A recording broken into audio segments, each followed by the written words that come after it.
여러분 안녕하세요. 어롱무장입니다. 오늘은 지금 제 건축 철거 현장에 나와 있는데요.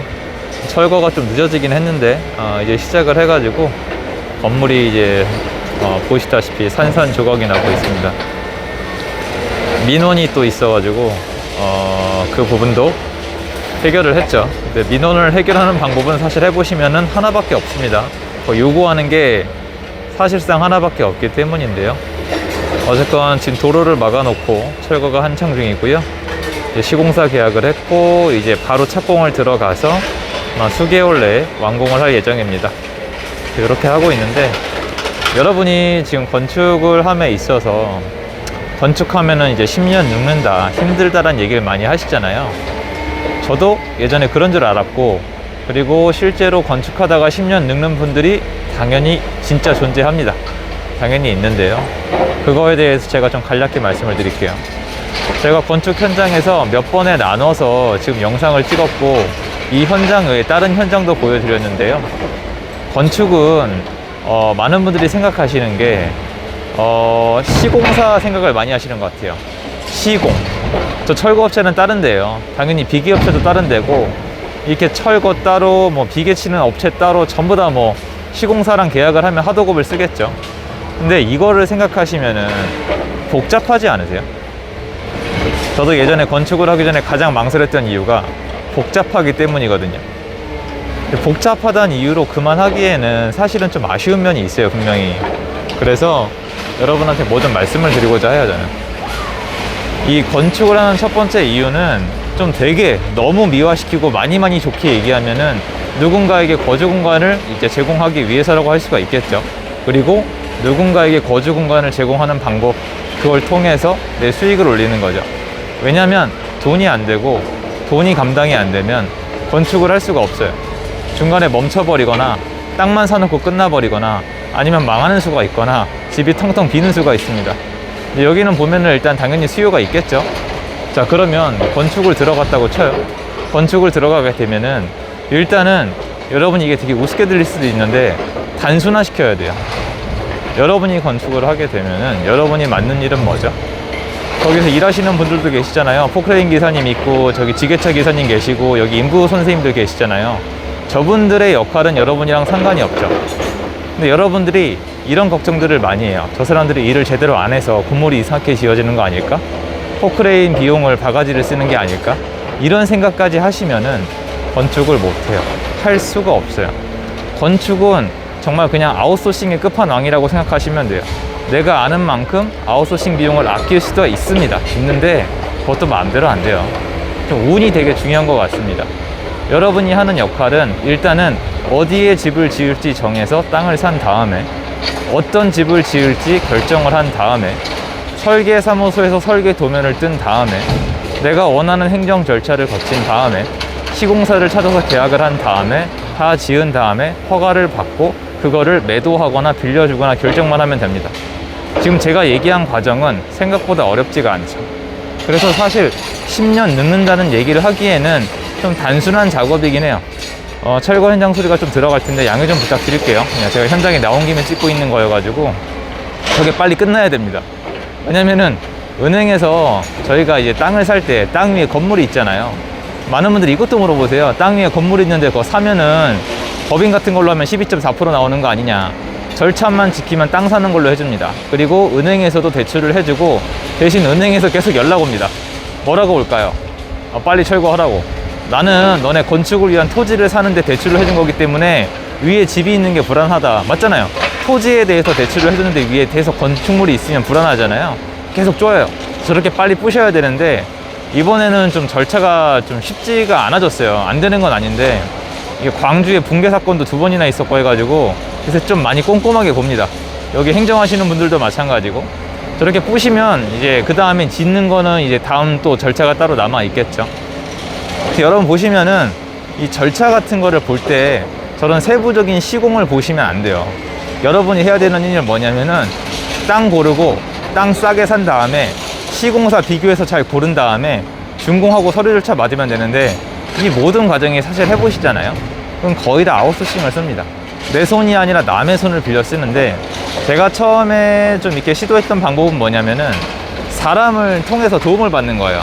여러분 하시다 보면은 건축을 할 때 처음에 일단 뭐 설계사도 있고 시공사도 있고 여러 가지가 있지만 저런 건축 자체를 아예 도와주시는 분이 계세요. 그런 분들이 수수료가 좀 많이 나갑니다. 사실은 솔직히 여러분한테 좀 좋은 팁을 드리자면 수수료를 받고 건축을 도와주는 분 쓰는 것도 좋아요. 왜냐면 처음에 공부 없이 하다가 사고가 터지면은 마이너스 금액이 너무 크거든요. 그거는 좋은데 문제가 뭐냐면 주로 이렇게 상담해 주시는 분들이 어느 단계에서 빠져나가거나 책임을 안 지냐면 집을 다 지은 다음에 얘를 딴 데 빌려주거나 매도할 때 말로는 당연히 다 한다 그래요. 내가 아는 부동산 중개사가 있다, 내가 지은 건 여태까지 전세나 매매가 안 된 적이 없다, 분양 완판이 안 된 적이 없다, 내가 여기 분양사무소에 아는 사람이 누군데 걔가 이렇게까지 분양을 했다, 말이 무지하게 많아요. 다 된다는 얘기죠. 근데 정작 해보시면 마지막에 이게 안 되잖아요. 안 되면 할 말은 없는 거예요. 그러니까 말 그대로 나중에 제일 중요한 수익 창출 구간인 매도 부분이나 이거를 임대해주는 부분에서 문제가 생겼을 때 그분은 책임을 질 수가 없는 거예요. 왜냐면 돈은 내 돈이니까. 그러함에도 불구하고 이분은 어떤 그 비용을 받아가실 수밖에 없어요. 그래서 처음에는 도움을 주되 얘를 맨 마지막에 어떻게 처분할 건지, 얘를 나중에 어떻게 이제 매도를 하거나 빌려줄 건지까지 상담을 해줄 수 있는 분을 구하는 게 좋은데 그게 쉽지가 않죠. 왜냐면 생각해 보시면 그게 얼마나 어렵겠어요.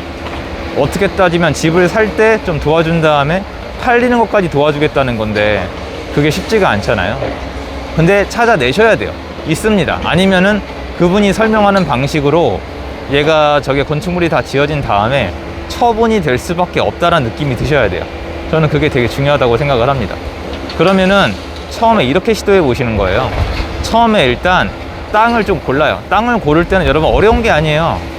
여러분이 이게 제가 되게 이상하게 들을지 모르겠는데 처음에 땅을 살 때 이런 주택단지가 있어요. 주택단지에는 실거래가나 밸류맵 보시면은 괜찮은 시세의 물건이 가끔 나와요. 그럼 신축을 할 수가 있잖아요. 그럼 신축이 가능한지 설계사무소에 물어봐야 돼요. 설계를 뜨는데 가도면만 뜨면 되겠죠. 가도면을 뜬 다음에 얘가 분양하면 사업성이 있을지 아니면 사업성이 없다면 다른 처분 방식은 없을지 고려를 해본 다음에 시공사, 그러니까 이제 종건이죠. 설계사를 찾아가서, 설계사가 아니라 시공사를 찾아가서 물어봅니다. 여기 짓는데 얼마면 되냐? 그러면은 이게 되게 웃긴 얘기인데 땅 샀죠? 단가 나오죠? 설계사 찾아갔죠? 설계비도 이미 나오죠? 그리고 시공사 찾아갔죠? 건축 단가 나오잖아요. 건축 단가에서 좀 더 들어가요. 더 들어가는 건 사실인 게 원자재가가 올라가면 좀 줘야 돼요. 어쩔 수가 없고요. 민원 걸려도 돈 나가고 여러모로 돈이 더 나가요. 이거를 염두에 두는데 시공사에서 이것까지 알려줘요. 얼마나 더 들어간다고. 왜냐하면 비교를 통할 거니까. 비교가 다 끝난 다음에 뭐 하면 됩니까?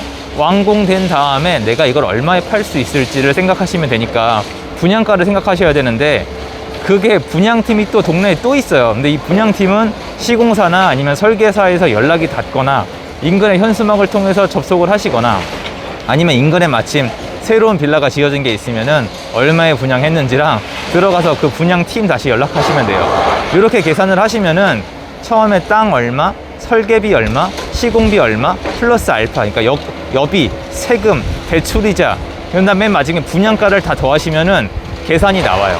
그런데 이게 여러분, 이 계산하는 게 되게 짜증나요. 복잡하고 길고. 그런데 힘든데 해보시면 답이 나와서요.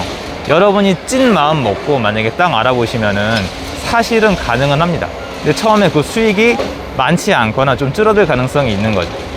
되게 단순화시켜서 말씀드렸거든요. 그러니까 저는 이거를 좀 공유드리고 싶긴 해요. 왜냐면 건축은 한번 해보시면 나쁠 게 없어요. 그런데 많은 분들이 너무 복잡하게 생각하시는데 계약이에요. 그냥 땅, 계약. 명도한다? 명도는 부동산 사장님이랑 계약, 설계사랑 계약, 시공사랑 계약, 그리고 나머지는 다 세금, 법무사랑 계약, 맨 마지막에 잔금 칠 때 또 계약. 이 계약 사이사이마다 내 돈이 플러스 알파가 얼마가 되는지 따져보면은 이 건축을 해도 될지 말지가 선택이 나오는데, 이거를 반복을 하시면 처음에 땅을 살 때 여기를 계약해도 될지 안 될지가 답이 나옵니다. 그거 외엔 방법이 없어요. 이것도 무서우면은 맨 마지막에 처리까지 확실히 마무리해 줄 수 있는 분한테 도움을 청하는 게 좋다고 생각해요. 저는 건축할 때 도움받는 거 필수라고 생각하는 사람이에요. 잘못됐을 때 리스크가 너무 크거든요. 그래서 철거하는 모습 보고 여러분도 건축에 관심이 있으시면 공부를 시작해봐라, 한번 시도해봐라, 이런 얘기 하고 싶어서 한번 카메라를 켜봤습니다. 가서 음료수라도 한 잔씩 사드리고 가면 될 것 같습니다. 어쨌건 저는 이렇게 또 현장에 나와 있었고요.